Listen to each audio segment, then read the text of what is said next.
நியூயார்க்கின் ஒரு இரவில் வானம் விண்வெளி சக்தியால் வெடிந்து பறந்து சிதறியது. அயன் மேன் அங்கே பறந்து வந்தார். லோகன், அங்கே நில், டோனி ஸ்டார்க் எச்சரித்தார். வால்வரின் உருமினார். உலோக நகங்கள் சத்தமிட்டன. தனது கைமுட்டிகளிலிருந்து உடைந்தன. வால்வரின் முதலில் வேகமாக நகர்ந்தார். எதிர்பார்த்ததை விட வேகமாக நகர்ந்தார். அவர் குதித்து அயன் மேனின் மார்பில் வெட்டினார். அடாமண்டியம் நானோ தொழில்நுட்ப கவசத்தை சந்தித்தபோது தீப்பொறிகள் பறந்தன.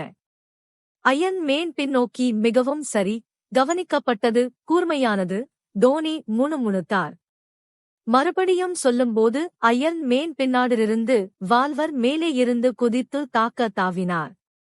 ஒரு கர்ஜனையுடன் வால்வரின் மீண்டும் குதித்து அயன் மேனின் தோளில் தனது நகங்களைத் துளைத்து கவசத்தை கிழித்து எறிந்தார். ஹெல்மெட்டுக்குள் அலாரங்கள் கத்தின. டோனி உடனடியாக நானோகட்டுப்பாட்டு கட்டுகள் எதிர்வினையாற்றினார். வால்வரினே!